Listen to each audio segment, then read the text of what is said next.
pal. It's me, Mickey Mouse. And I'm Jerolenski. I'm a voice actor, an artist, and a magician. I specialize in cartoon legacy characters like Elmo, SpongeBob, Mickey Mouse, Patrick, Scooby-Doo, Shaggy, you know. Say, ChoppA, I was just wondering if you might be able to make me a Mickey Mouse cake. Oh boy! You can find me on all the social medias, you know, TikTok, YouTube, Instagram, all that stuff. Anyways, pal, see ya real soon. So long. Thanks for the request, Jeremy. And g'day guys, welcome back to CakesByChoppA. We're gonna do Mickey Mouse as Jeremy requested. Jeremy's a very talented dude. If you wanna check out his channel, just go and check the card up in the description. He's super cool. I met him at VidCon. Actually, I met him and Elmo. Yeah, I'll show you a photo. And now let's get caking. What you're gonna do is take your template from the CakesByChoppA Facebook page. You're gonna cut out both the circles. There seems to be a lot, but trust me, it's okay. This is very simple. You can cut these ones out ahead of time because I've labeled them all so you won't get lost. Placing them on top of your cake, you're gonna use your knife vertical, go all the way around and cut out all the pieces ready to stack the cake and carve. This is probably one of the easiest carving cakes I've ever done. Now you can take your delicious cake scraps, put them into a bag, pop them in the fridge for cake pops or a snack later if you want. Once you've got all your pieces cut out, we're going to take these side chin pieces, make sure they're on the right spot. We're going to angle across and cut down so we get like the top pyramid of this so it sits off and just sort of makes a ramp at the side of his face. If you put it on like this, it's going to look blocky. So we want to angle it so it goes up and down, and when we cover it with ganache, it'll be nice and smooth. We're going to do the same for Mickey's chin. We're going to go from the bottom, bring that to the top corner so it sits like a ramp. Place your 2 round circles on the cake board where you want it. Measure that you've got enough space for his ears once the fondant and stuff is on. We're good to go. Now I can start rounding that off and tapering it down to be a semicircle or a dome. So you're going to anchor your cake down with a little bit of ganache. Place that on, making sure it's in the right spot for the cake board. Then we're going to fill it with ganache, crumb coat it, and add his cheeks, chin, and nose. And this is where you'll get a lot of your shaping from, so we use less fondant. Now that we're happy with that crumb coat, we can start applying the facial features, which I'm gonna do his chin first, which I place on directly towards me at the bottom. Then I'll do his left cheek. And then his right cheek. You want them to come up a little bit so they come off the face. And you'll see they'll connect like that. And then we're gonna go over and crumb coat those. You can use just a little bit at a time to go around the cheek, makes application a lot easier. I've just noticed that his chin is looking a little bit pointy, so I'm gonna shave a little bit off to round that down. Now we're gonna take our nose piece, we're gonna place that on, say about there. I didn't carve this ahead of time because we wanted to see how big it would be on the face. You don't want it to come up too high, so that's why it's best to do it on the final look of the face when you've got it all ganached. Because you just need a slight dome, and then we can crumb coat that.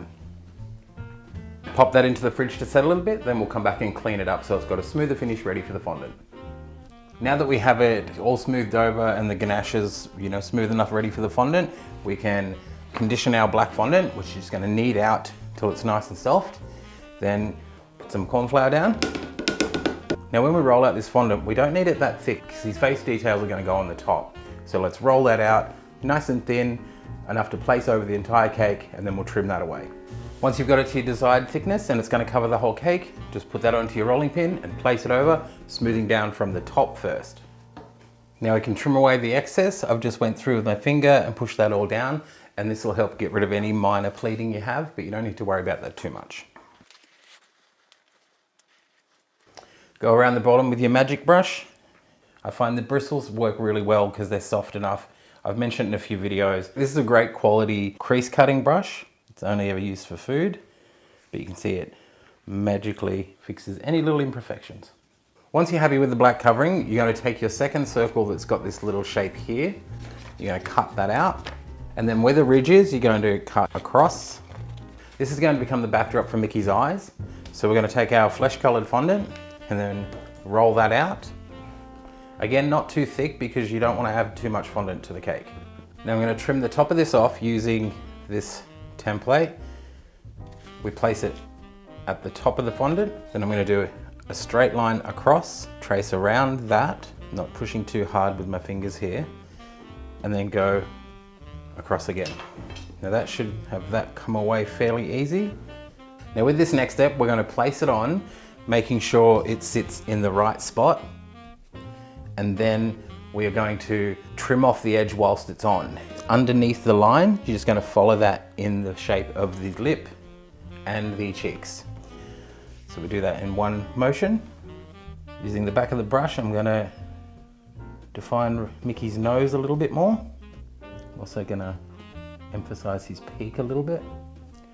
Now this band's going to be a little bit tricky. I'm going to use my thumbs and just gently push up and out and then round that off. It's going to give him those signature dimples. On the template, I've included a little face feature of Mickey. So you can go through now and put those features in.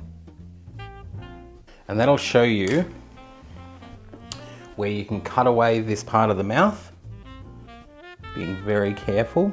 You can pull that inner mouthpiece out. And that creates the mouth there. The piece I just took out of his mouth, I've turned it pink and I'm going to shape him a tongue. I've added it on the template. It just needs to follow along the bottom of the mouth and then a little dip in the middle. Place that into his mouth and just make sure it sits all along the bottom. And you can see, looks great. Now taking your round circle again, you're going to roll another oval. This is for his nose. So when you roll this, you want to make it nice and smooth. And then we're going to put that on the template and just shape that to how big it is. Now I'm just going to place that on and gently smooth that around until it looks right.